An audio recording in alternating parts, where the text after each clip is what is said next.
샬롬, 반갑습니다. 잘 오셨습니다. 네. 오늘도 저와 여러분에게 주신 그 하나님의 말씀 함께 보며 또 하나님의 은혜를 나누기를 소망합니다. 오늘 우리에게 주시는 하나님의 말씀은 출애굽기 3장 7절에서 17절의 말씀입니다. 출애굽기 3장 7절에서 17절의 하나님의 말씀을 저와 여러분이 봉독하고 또 함께 나누기를 소망합니다. 함께 읽도록 하겠습니다. 여호와께서 이르시되 내가 애굽에 있는 내 백성의 고통을 분명히 보고 그들의 감독자로 말미암아 부르짖음을 듣고 그 근심을 알고 내가 내려가서 그들을 애굽인의 손에서 건져내고 그들을 그 땅에서 인도하여 아름답고 광대한 땅, 젖과 꿀이 흐르는 땅, 곧 가나안 족속, 헷 족속, 아모리 족속, 브리스 족속, 히위 족속, 여부스 족속의 지방에 데려가려 하노라. 이제 가라. 이스라엘 자손의 부르짖음이 내게 달하고 애굽 사람이 그들을 괴롭히는 학대도 내가 보았으니 이제 내가 너를 바로에게 보내어 너에게 내 백성 이스라엘 자손을 애굽에서 인도하여 내게 하리라. 모세가 하나님께 아뢰되 내가 누구에게 바로에게 가며 이스라엘 자손을 애굽에서 인도하여 내리이까? 하나님이 이르시되 내가 반드시 너와 함께 있으리라.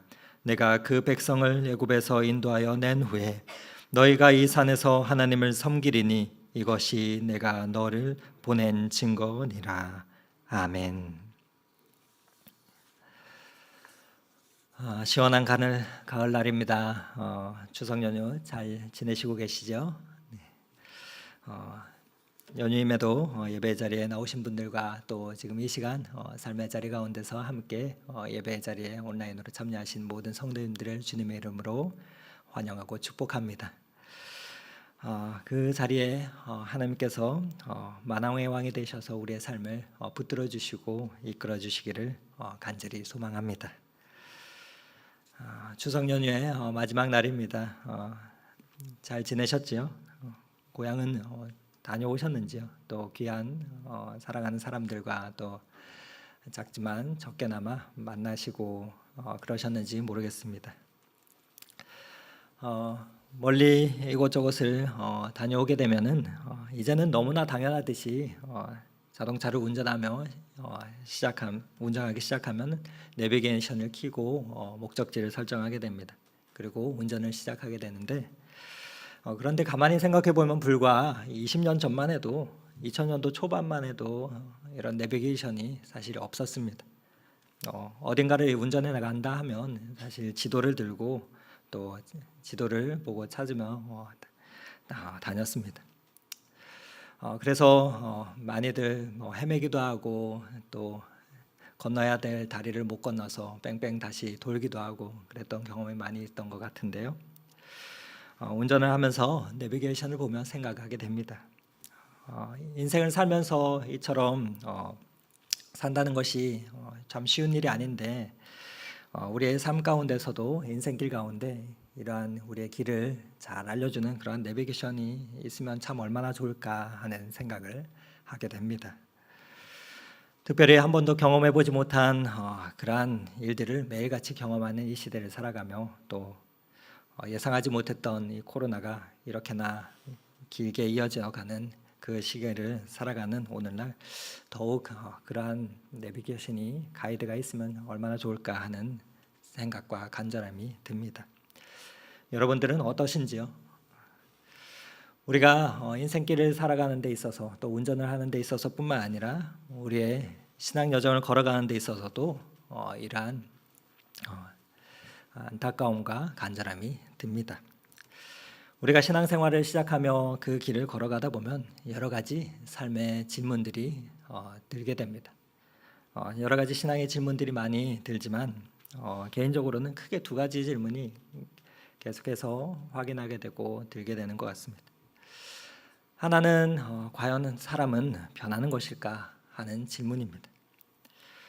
목회자의 자녀로 태어나서 또 교회에서 나고 자라고 또 교회의 여러 모습을 보면서 오랜 세월 또 예배를 드리며 생각하게 됩니다. 그토록 오래도록 예배를 드리고 또 교회에 출석하며 또 직분을 가지고 은혜를 경험했다고 하지만 왜 여전히 삶의 성품과 인격적인 성숙은 그토록 더딘지 하는 생각을 하게 됩니다. 다른 사람들이 아니라 결혼을 하고 또 자녀를 양육하면서 마주하게 되는 제 자신의 모습을 발견하면서 그러한 생각들이 들게 됩니다. 그러면서 탄식을 하게 됩니다. 마치 오라나는 공고한 사람이로다 고백하던 그 사도 바울의 고백처럼 그러한 탄식을 저뿐만이 아니라 많은 사람들이 동일하게 하시리라 생각을 합니다. 또 하나의 신앙의 질문은 우리가 예수 믿고 구원받았는데 그 구원받은 이후에 그 삶은 무엇인가 하는 것입니다. 예수 믿고 구원받아서 살아가는 것, 그것은 영적 순례의 시작인데 많은 사람들이 그것을 결론으로 생각하는 것을 또한 발견하게 됩니다. 내가 죄인인 것과 그것을 고백하며 예수 그리스도를 구주로 영접하고 나서 오늘 밤 죽어도 주님을 뵈면 그렇게 천국 갈 확신이 있다 할지라도 구원받은 그 이후에 지금 여기서의 그 삶이 어떠해야 하는지에 대한 그 물음과 답, 그 신앙의 목표가 무엇인가 하는 것입니다. 우리는 누구이며 무엇을 위해서 여기 있는지 하는 그러한 질문이죠. 여러분은 어떠십니까? 이러한 질문에 출애굽기는 신앙의 그 내비게이션 되어 우리에게 영적인 로드맵을 보여줍니다. 그러면서 그 길을 걸어갈 때 기쁘게 걸어갈 수 있도록 우리를 힘을 줍니다. 구원받은 이후에 우리가 어떻게 살아야 하는지, 우리의 신앙 여정은 어디에서 어디로 향하게 되는지를 우리가 발견할 수 있게 되기 때문이죠. 그 신앙의 여정에서 또한 나는 지금 어디에 있는지 또 발견하게 되고 또 우리가 도착해야 할 그곳이 어디인지를 알게 되기 때문에 그렇습니다. 그렇게 출애굽기는 그리스도인들에게 영적인 지도와 나침반과 같은 그 역할을 해줍니다. 출애굽기의 그 스토리는 애굽에서 가나안으로 이스라엘 백성들의 그 노정을 보여주는 그러한 이야기 성경책이죠. 신실하신 하나님의 그 사랑 가운데 사람들을 건지시며 살리시고 구속하시는 그 이야기가 담겨 있습니다. 그 이야기는 노예가 하나님의 백성이 되고 하나님의 자녀가 되어서 종살이했던 천박한 그 사람들이 하나님의 장자가 되고 후사가 되어서 바로를 섬겼던 그 우상 숭배에 빠졌던 사람들이 거룩한 하나님의 백성이 되는 그러한 변화되어가는 그 과정을 우리에게 보여주고 있기 때문에 그렇습니다. 하나님을 예배하며 교통하는 사람들로 변화되어가는 그 과정을 우리에게 그림 언어로 말해주고 있습니다. 구원받은 성도가 그래서 이 땅 가운데서 누리게 되는 그 축복이 얼마나 부유한 것인지 신령한 것인지를 우리에게 알려주며 그 여정 속에서 하나님이 제시해 주시는 분명한 우리의 신앙의 목표와 방향과 사명을 우리로 발견하게 하기 때문에 그렇습니다. 그러나 이것을 모르고 신앙생활을 하게 되면 마치 거대한 미로를 헤매듯이 광야를 헤매던 이스라엘 백성처럼 우리는 삶의 자리 가운데서 그 제자리를 계속 빙빙 돌며 신앙이 있어서도 방황을 하게 됩니다. 오늘 우리가 읽은 출애굽기 3장은 흔히들 모세의 소명장이라 부릅니다. 그러나 그것보다는 하나님의 구원계획, 마스터 플랜이 담긴 그 장이라 보면 더 좋겠다 여겨집니다. 왜냐 이 출애굽기 3장에는 창세기 15장의 그 말씀이 확대되어서 나타나고 또 출애굽기의 전 과정에 그 축소판이 복사되어서 기록되어 있기 때문에 그렇습니다.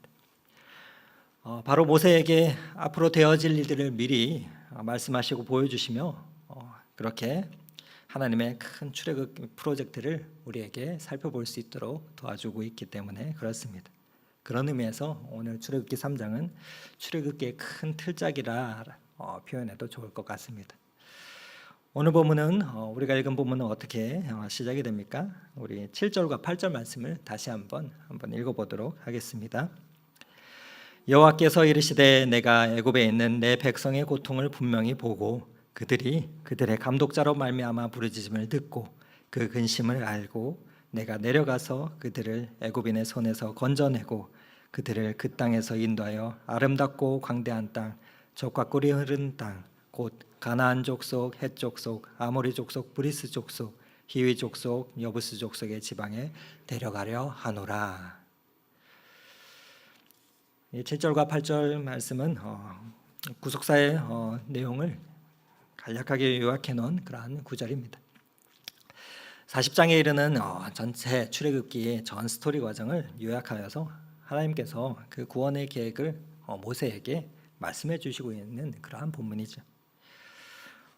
오늘은 이 본문에 나온 동사들을 중심으로 살펴보면서 이 출애굽기에 담긴 그 하나님의 구원 계획을 어떻게 이루어 가시는지 또 그것을 바라보며 영적인 교훈을 또 나오기를 소망합니다.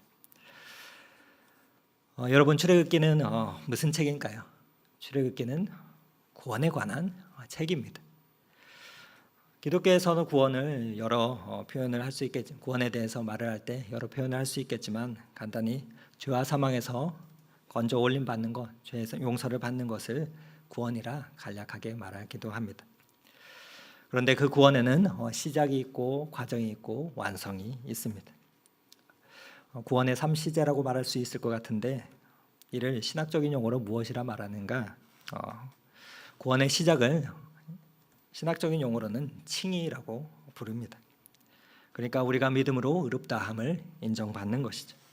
우리의 신분이 예수님을 믿으며 하나님의 자녀가 되고 의인이 되는, 그렇게 바뀌게 되는 그 과정을 말합니다. 그것을 칭의라고 말을 합니다. 그렇다면 구원의 두 번째 과정은 무엇일까요? 그 구원의 과정을 성화라고 말합니다. 성화는 하나님을 닮아가는 과정이죠. 구원받으면 그것이 끝이 아니라 그 하나님의 성품을 닮아가고 예수님을 닮아가는 그 과정을 성화라고 말합니다. 그리고 마지막 완성의 단계를 영화라고 말하죠. 영화롭게 된다. 우리 주님께서 다시 오실 때 그 영광스러운 모습으로 우리는 주님을 만나게 될 것입니다. 이렇게 구원에는 시작과 과정과 완성이 있습니다. 출애굽기는 총 40장으로 되어 있죠. 그런데 이 시작에 해당하는 칭의에 관한 그 이야기의 부분들은 보면은 1장에서 12장까지의 내용을 발견하게 됩니다. 그리고 13장부터 출애굽기 40장까지의 내용은 이 출애굽기의 우리의 구원의 과정, 성화에 관한 그 부분들로 구성이 되어 있습니다. 바로 칭의에 관한 부분들이 30%, 나머지 성화에 관한 부분들이 70%가 기술되어 있는 것이죠. 바로 구원받는 것, 칭의도 중요하지만 우리가 구원받은 이후의 그 삶이 무엇보다 중요하다는 것을 우리에게 알려주고 있는 것입니다. 오늘 우리가 읽은 출애굽기 3장 7절에서 8절 말씀에는 7가지의 동사가 나옵니다. 한번 본문을 다시 한번 보겠습니다. 그 본문을 보면 이렇게 7가지의 동사가 나오는데, 여호와께서 이르시되 내가 애굽에 있는 내 백성의 고통을 분명히 보고 그들이 그들의 감독자로 말미암은 부르짖음을 듣고 그 근심을 알고 내가 내려가서 그들을 애굽인의 손에서 건져내고 그들을 그 땅에서 인도하여 아름답고 광대한 땅, 젖과 꿀이 흐르는 땅, 곧 가나안 족속, 헷 족속, 아모리 족속, 브리스 족속, 히위 족속, 여부스 족속의 지방에 데려가려 하노라. 보고 듣고 알고 또 내려가서 건져내고 인도하여 데려가려 하노라. 이 7개의 동사가 나오는데 이것을 통해서 하나님은 당신의 구원 계획을 모세에게 말씀해 주십니다. 이 동사를 따라서 출애굽기의 장들을 구성을 해보면은 이렇게 됩니다. 크게 5개의 카테고리로 동사로 구분하면, 출애굽기 1장과 2장에는 보고 듣고 알고, 3장에서 11장까지는 내려가서, 그리고 출애굽기 12장엔 건져내고, 13장에서 24장에 인도하여, 25장에서 40장까지는 데려가려 하노라 라는, 그렇게 구분을 해볼 수가 있습니다. 그렇게 이스라엘 백성들을 그러면서 어디로 데려가는가, 인도하시는지를 그 장소의 이동들 변화를 통해서 보면은 이동하는 장소는 이렇지요. 애굽에서 홍해로, 또 홍해에서 광야로, 광야에서 또 광야 가운데 있는 시내산으로, 시내산에서 또 가나안 땅으로 이끄십니다. 그러한 이동이 있습니다. 하나님께서는 애굽에서 이스라엘 백성을 인도하시는데 홍해를 건너게 하시죠. 출애굽기 13장에서 14장의 내용입니다. 그러면서 광야를 들어가게 하십니다. 광야에서 이야기가 우리가 잘 아는 출애굽기 15장에서 18장에 나옵니다. 그러면서 광야를 지나서 시내산에 인도하시고 어디로 데려가시는가? 궁극적으로는 이스라엘 백성들을 가나안 땅으로 이끄시지만 출애굽기는 보면은 성막으로 끝이 납니다. 이를 구원의 서정이라고도 부를 수가 있는데 우리는 이 이스라엘 백성들의 그 출애굽 여정을 통해서 구속사의 그 로드맵을 우리는 발견할 수 있습니다. 첫 번째 동사였던 보고 듣고 알고, 그 첫 번째 단계는 무엇일까요? 보고 듣고 알고, 출애굽기 1장과 2장의 본문들을 보면 우리는 그 동사에 담긴 의미들을 우리는 마주하게 됩니다. 바로 하나님의 백성들이 그 고통받는 모습을 하나님께서는 보고 그들의 신음소리를 들으며 그 근심을 아시고 하나님께서 아셨다는 것입니다. 그러면서 하나님께서 이스라엘 자손이 구원받아야 될 때가 되었음을 아시며 모든 정치적 상황과 경제적, 문화적 모든 사회 구조를 배열하시며 그들로 하여금 하나님을 찾도록 하신다는 그 내용이죠. 창세기 끝장은 이스라엘 백성들이 애굽에 정착하면서 살게 되는 내용들로 끝이 납니다. 그러면서 애굽에서 430년이 지나게 되죠. 요셉이 애굽의 총리로 있을 때는 그나마 좀 좋은 땅에서 살았습니다. 그러나 요셉이 죽고 또 애굽의 그 왕들이 바뀌면서 이제는 고통이 시작됩니다. 중노동을 이스라엘 백성들에게 시키면서 여러 가지 성들을 쌓게 합니다. 그리고 아이가 태어나면 죽여라 합니다. 그러한 모든 상황의 변화 속에서 이스라엘 백성들은 그 고난이 주어지니까 어떻게 되었나? 어떻게 했습니까? 바로 부르짖으며 하나님을 찾고 찾았다, 기도했다라는 내용들을 우리는 1장과 2장의 말씀을 통해서 발견하게 됩니다. 출애굽기 1장과 2장의 핵심 주제의 내용은 고난입니다. 고난은 우리가 잘못해서 겪게 되는 그 고난도 있지만 하나님을 만나기 위한 그 고난이 있습니다. 하나님께서 배열하셔서 하나님을 찾도록 만나게 하시는 그 고난인 것이죠. 그래서 고난은 해석이 중요합니다. 고난이 주어질 때는 우리는 흔히 이렇게 생각합니다. 하나님 왜 나에게만 이런 아픔을 주십니까? 왜 이런 고통을 주십니까? 하면서 고백합니다. 그러면서 애통하고 기도합니다. 그러나 그 상황 가운데서 우리는 하나님의 숨은 뜻을 발견할 수 있어야 합니다. 참으로 이상한 것은 힘들고 어려우면 우리는 더 절실히 기도하게 되는 그 모습을 발견하게 됩니다. 이처럼 하나님은 우리에게 때로는 고난을 배열하시죠. 그러면서 우리로 하여금 하나님을 찾도록 하십니다. 우리의 관계 가운데서 가시 같은 사람을 만나게 하시고 우리의 상황 가운데서 경제적인 여러 어려움 가운데서 하나님을 찾도록 만드십니다. 그러면서 더 하나님께 가까이 가도록 인도하시고 더 겸손히 낮아지도록 우리를 만드시는입니다. 그러한 사람들의 모습들이 성경에는 수없이 많이 나옵니다. 우리가 잘 아는 요셉을 보면은 참으로 억울한 삶을 살았던 자였습니다. 형들에게 시기와 질투 가운데서 팔려서 애국 가운데 감옥에 갇히게 되죠. 노예로 살다가 또 감옥에서 또 여러 상황들을 겪으면서 또 좋은 꿈을 해석해 주면서 지냈는데 그럼에도 불구하고 오랫동안 더욱더 감옥에 갇혀 있게 됩니다. 그러나 그 모든 과정을 거치면서 나중에 요셉이 애굽의 총리가 되며 나서 자신의 형들을 마주하면서 어떠한 고백을 하게 되는가? 하나님 그 고난을 요셉이 이렇게 해석하는 것을 보게 됩니다. 하나님이 나를 보내셨다고 형들이 나를 판 게 아닙니다. 하나님이 우리 가족을 살리시려고 나를 먼저 애굽으로 보내셨다라고 고백하는 것을 보게 되죠. 그래서 고난에 있어서는 해석이 중요한 것이죠. 이어지는 동사는 무엇입니까? 바로 내려가서입니다. 출애굽기 3장에서 11장까지는 우리가 잘 아는 모세를 부르시는 장면들과 또 10가지 재앙의 사건의 내용들이 나옵니다. 바로 하나님을 대신해서 대행자를 그 고통받는 이스라엘 백성들에게 보내시면서 고난받는 하나님 백성에게 하나님께서 다가오시는 그 장면들이 나타납니다. 하나님의 백성들의 그 고통받는 모습을 보고 그들의 신음소리를 듣고 근심을 알고 내려오신다는 것이죠. 그 고난받는 백성에게 내려오시는 장면의 그 내용들이 나오는데 중요한 것은 하나님께서 직접 내려오시지 않는다는 것입니다. 바로 대행자를 보내신다는 사실입니다. 여러분, 우리가 하나님을 마주하게 되면 직접 하나님께서 우리에게 찾아오신다면 그것은 심판입니다. 그렇게 하나님께서는 일하실 때 어떻게 일하시는가?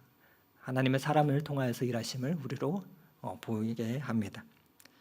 출애굽기에서 누구를 사용하십니까? 바로 모세를 부르시고 보내시죠. 그러면서 놀라운 신비와 기적의 사건들을 보여주시면서 구원을 베풀어 주십니다. 그러면 은혜 가운데 이스라엘 백성들을 건져내시죠. 이어지는 동사는 건져내고이죠. 우리가 잘 아는 출애굽기 12장에는 6월절의 사건이 나옵니다. 바로 이스라엘 백성들이 출애굽하는 그 내용이죠. 애굽의 10가지 재앙을 내리고 나서 마지막에 10번째 재앙이 무엇입니까? 바로 장자의 죽음입니다. 하나님께서는 이스라엘 백성들에게는 문설주와 인방에 피를 발라라 말씀하시죠. 그러면서 그 피를 보고 죽음의 사자는 넘어갑니다. 그러나 그 피가 없었던 그 집은 죽음의 사자가 지나가면서 장자가 다 죽습니다. 장자가 죽는다는 것은 대표가 죽었다는 것을 말하는데 그것은 그 집의 모든 사람들이 다 죽었다는 것을 상징합니다. 그러나 이스라엘 백성들은 그 피를 발라서 구원을 받게 됐죠. 바로 범죄한 이스라엘을 위해서 양이 대신 죽음으로 이스라엘은 하나님의 상속자로 다시금 새롭게 태어나게 됩니다. 대속의 사건을 보여주는 것이죠. 그 피를 무엇이라고 보통 해석을 합니까? 그 피를 예수님의 피라고 많이들 생각하고 상징한다고 합니다. 바로 우리가 예수님을 믿으면 그 피 가운데 우리가 완전히 죄 사함을 받는 것을 말씀하는 것이죠. 구약에서는 해마다 양을 잡고 염소를 잡아서 그렇게 내가 죄를 범할 때 그렇게 죄 사함을 받아야 되는데 예수님께서 단번에 십자가에 달리시고 나서는 영원한 속죄가 이루어졌음을 우리는 성경을 통해서 보게 됩니다.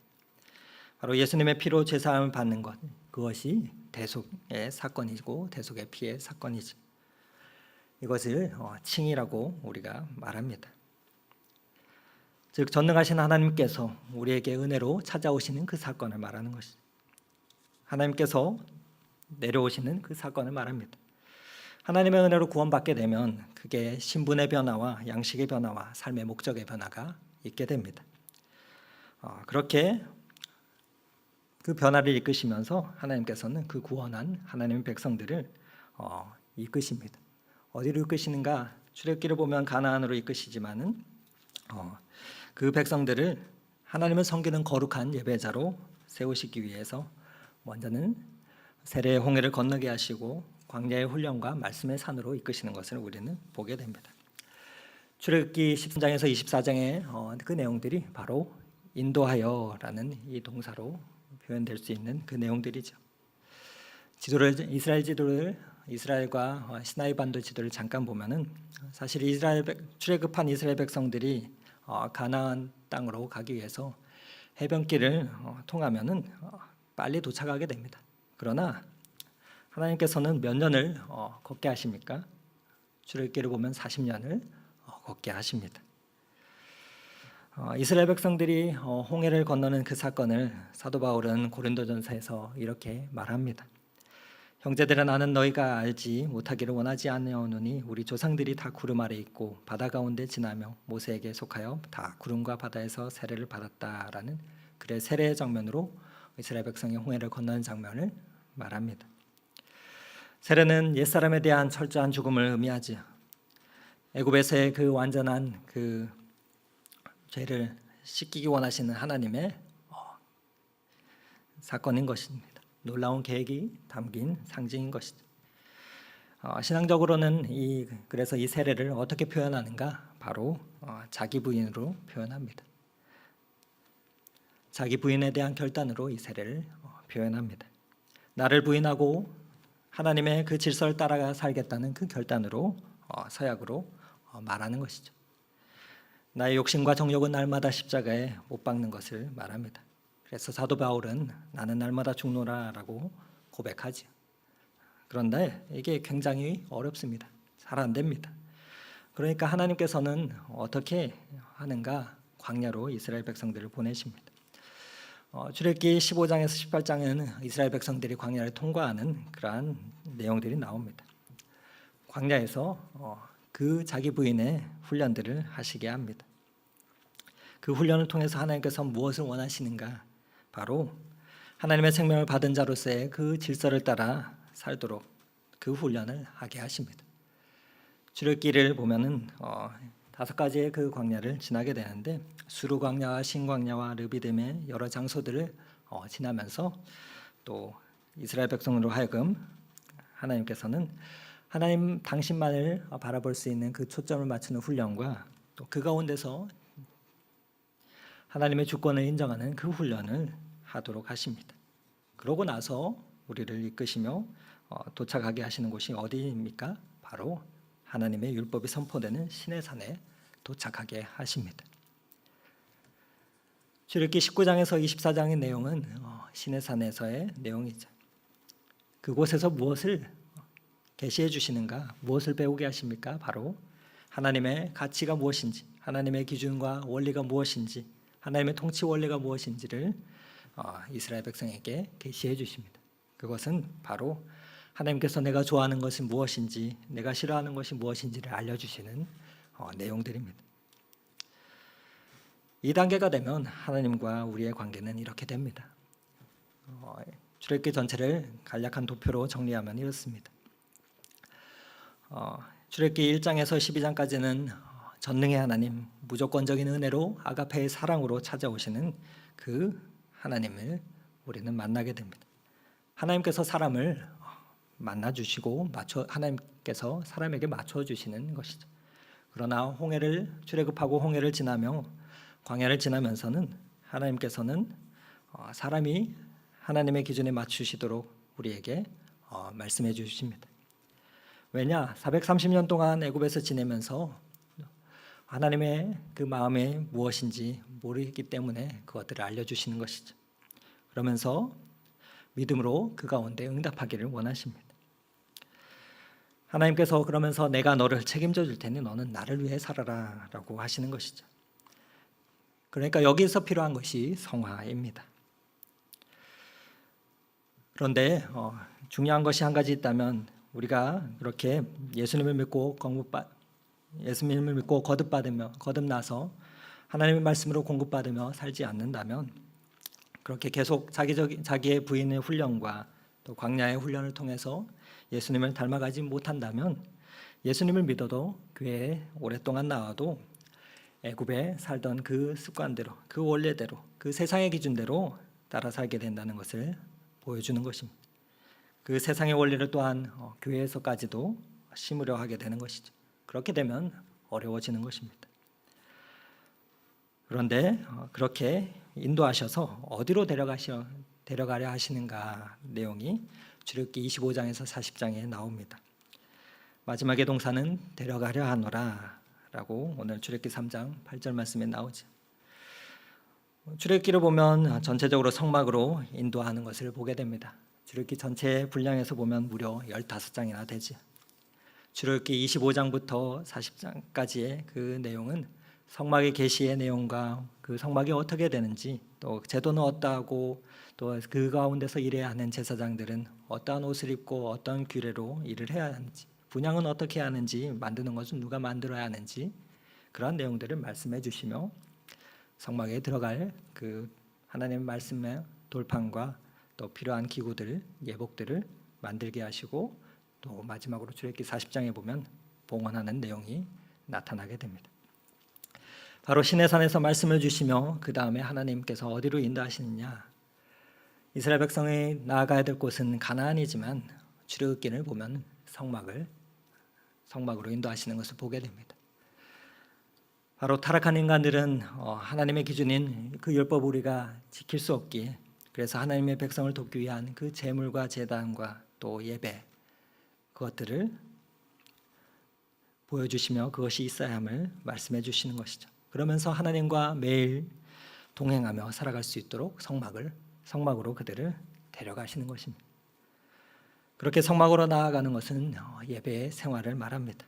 타락한 죄인이 하나님과 교통되는, 구별되는 그 시간을 말합니다. 그 장소를 말합니다. 그리고 그러한 원칙을 가지고 그 가운데서 하나님께서 원하시는 그 방법을 또 알며 또 하나님께 나아가는 그런 구별된 의식과 삶이 그 성막에서의 삶이자 예배인 것이죠. 하나님께서 우리에게 원하시는 것은, 구원하신 이스라엘 백성을 향해서 원하시는 것은 바로 매일 이 교제를 원하시고 있다는 것입니다. 그렇게 주님과의 교통을 의미하는 것이죠. 보통 연애하는 연예인들이 오랫동안 데이트를 하다가 좋아지면 어떻게 합니까? 그때는 결국 결혼하자 하면서 매일매일 같이 있자라고 결혼하지. 그것은 매일매일 교제하며 매일매일 교통하며 그렇게 살기 원하기 때문에 그런 것입니다. 이러한 것과 마찬가지로 하나님께서는 이스라엘 백성들을 건지시고 데려가셨습니다.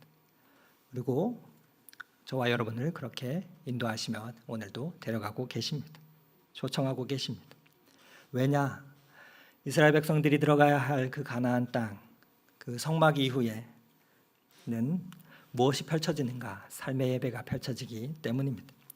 40년의 광야의 생활을 지나서 이스라엘 백성들이 도달하게 되는 곳은 가나안 땅입니다. 이스라엘 백성에게 약속하신 그 가나안 땅에서는 삶은 이스라엘의 그 은식주의 그 모든 문제는 하나님께서 책임지시고, 하나님의 백성은 그 하나님의 식과 법으로 살아가며 그 땅에서 하나님의 다스리시는 그 통치하시는 그 모습을 나타내야 되는 그 상속자로서의 그 사명이 있기 때문에 그렇습니다. 이를 신약에서 사도 베드로는 왕 같은 제사장이라 베드로전서 2장 9절에 말씀하시죠. 그러한 왕 같은 제사장으로서의 그 삶은 성막 안에서만이 아니라 성막 밖에서 그 삶의 현장에서 고아와 과부와 나그네들을, 이웃을 섬기는 그 모습으로 또 그렇게 하나님의 사역을 대행하는 자들로서의 그 사역으로 나타나기 때문에 그렇습니다. 그러면서 하나님의 가족들을 책임지는 장자로서, 또 그 나라를 책임지는 왕과 같은 하나님의 백성으로서의 그 사명을 가지고 살아가는 자들이기 때문에 그렇습니다. 이러한 과정들을 간략하게 정리하면 이렇게 되겠죠. 은혜로 구원받아 은혜로 찾아오셔서 우리를 대속의 피로 구원해 주시고, 또 그 가운데서 우리를 건지시며 또 자기를 부인하고 하나님을 쫓는 그 훈련 가운데서 하나님의 말씀을 쫓아서 하나님의 사상과 하나님의 스피릿으로 살아가며 예배 가운데서 새 힘을 얻고 이 땅 가운데 나아가 왕 같은 제사장으로 삶의 현장에서 살아가도록 우리를 구원하시고 부르셨기 때문입니다.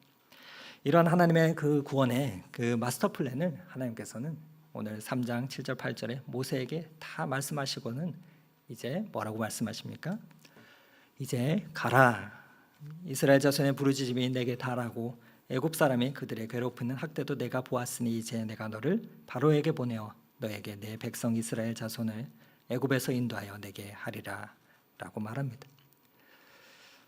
그런데 이 엄청난 하나님의 그 프로젝트 이야기를 들은 모세는 뭐라고 답을 합니까? 하나님, 내가 물고기에 바로에게 가며 이스라엘 자손을 애굽에게 인도합니까? 라고 말합니다. 오늘 이 본문의 모세의 모습은 40년 전 젊은 40대 자신의 힘으로 문제를 하려고 당당했던 그 모세의 모습은 전혀 온데간데 없고 연약한 모세의 모습만을 보게 됩니다. 애굽인을 죽이고 광야로 돌아온 뒤 많은 것이 달라졌음을 보게 됩니다. 40년의 광야 생활을 지나면서 자신의 무력함을 누구보다도 절망하며 느꼈겠지. 그러한 모세의 응답이 개인적으로는 이해가 됩니다. 왜냐, 하나님께서 모세에게 요구하시는 사명이 무엇인가? 바로 당시 그 세상의 어느 나라도 상대하지 못하는 그러한 나라의 그 왕을 대항해서 싸우라는 그러한 말씀이니까 말입니다. 그러나 그런 모세의 응답에 하나님께서는 뭐라고 말하십니까? 다시 한번 이렇게 말씀하시죠. 12절 말씀 우리 한번 함께 읽어보도록 하겠습니다. 하나님이 이르시되 내가 반드시 너와 함께 있으리라. 내가 그 백성을 애굽에서 인도하여 낸 후에 너희가 이 산에서 하나님을 섬기리니 이것이 내가 너를 보낸 증거니라. 못 가겠습니다 하는 이러한 모세의 말에 하나님께서는 내가 반드시 너와 함께 있겠다라고 말씀하십니다. 하나님께서는 혈기왕성한 그러한 젊은 모세가 아니라 이미 광야에서 양치는 자로 늙어버린 80세의 모세를 부르십니다. 그러면서 사명을 주십니다. 이 사건은 하나님의 역사는 결코 인간의 힘이나 전략으로 이루어지는 것이 아니라는 것을 보여주는 것입니다. 하나님의 주권으로 인하여 이루어지는 것을 우리에게 알려주는 것 사건이죠. 인간은 다만 그 역사에 하나님의 역사에 심부름뿐이기 때문입니다. 연약한 인간이나 무능한 인간이나 늙어가는 사람이라 할지라도 그렇게 하나님께서는 각자를 향한 하나님의 그 계획을 가지고 있으십니다. 그리고 그 계획 가운데 하나님의 일들을 행하시고 계시기 때문에 그렇습니다. 오늘 이 모세의 모습을 보면서 개인적으로 누가 꼭 닮았구나 하는 생각을 하게 됩니다. 마치 우리의 모습도 이 11절에 하나님의 그 원대한 계획을 듣고 반응하는 모세처럼 이렇게 말하고 있지는 않는가 생각하게 됩니다.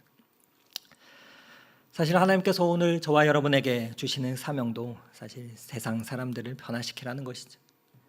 마귀의 세력에 매여 있는 자들을 우리가 무슨 수로 온전하게 그렇게 돌아오게 하겠습니까? 그러나 하나님께서는 이 위대한 일들을 바로 저와 여러분에게 맡기시며 우리를 통해서 하시기를 원하십니다. 그리고 우리를 또한 모세를 부르셨던 것처럼 예배 가운데 부르십니다. 하나님께서 이스라엘 백성 민족을 출애굽시키시며 부르셨다는 사실을 출애굽기 19장 5절에는 이렇게 말합니다. 독수리 날개로 너희를 업어 내가 인도한 까닭은 제사장 나라가 되며 열방을 구원할 나라가 되고 거룩한 백성을 삼으시기 위해서라고 말씀하십니다. 사실 이스라엘 백성을 향한 이 계획과 말씀은 동일하게 그리스도인 된 우리를 향한 하나님의 놀라운 계획이자 또 하나님의 은혜입니다. 바로 저와 여러분을 가나안 땅에서 무의도식하도록 그렇게 구원하신 것이 아니라 세례를 통한 자기 부인과 또 광야의 훈련과 또 말씀을 통해서 날마다 세움받아서 매일매일 하나님과 교통하며 하나님을 대행하여 이 땅 가운데 왕과 같은 그 제사장이 되어 세상을 섬기도록 부르셨기 때문에 그렇습니다. 하나님께서는 모세가 이 일을 해낼 증거로 바로 이 산에서 하나님께 예배를 드릴 것이라고 약속합니다. 너희가 이 산에서 하나님을 섬기리니 이것이 내가 너희를 보낸 증거니라. 여기서 하나님의 구원의 과정에 담긴 우리를 향하신 뜻을 다시 한번 발견하게 됩니다. 또한 우리의 신앙생활의 그 방향과 목적을 발견하게 됩니다. 우리 또한 그 하나님의 대행자로서 이 땅 가운데 나아가야 할 텐데 우리가 무슨 재주로 하나님의 그 일들을 감당할 수 있겠습니까? 어떻게 그 놀라운 구속사의 일에 쓰임 받을 수가 있겠습니까? 그 방법은 단 한 가지입니다. 우리의 모든 삶을 아시고 또 날마다 만지시는 그분 앞에 우리가 매일매일 나아가 예배하는 자가 되어 그렇게 하나님 앞에 있을 때 하나님께서는 큰 은혜를 주시며 오늘 모세에게 말씀하신 것처럼 우리로 하나님의 증거가 되도록 하신다는 것입니다. 너희가 이 산에서 하나님을 섬기리니 이것이 내가 너희를 보낸 증거니라. 오늘 저와 여러분의 모습, 내 모습의 내면을 볼 때마다 연약한 모습과 또 부족한 모습을 많이 발견하게 되지만 또한 예수님을 믿고 구원받았지만 여전히 죽지 않은 나의 자아와 연약한 우리의 모습들을 발견할 때가 참으로 많음을 봅니다. 그리고 여전히 인생의 광야 가운데서 헤맬 때가 많습니다. 하지만 말씀과 기도의 자리에서 날마다 예배하는 자에게 하나님께서는 우리에게 거룩한 왕과 같은 제사장으로서의 그 사명을 끝까지 완주할 수 있도록 큰 은혜를 주실 것입니다.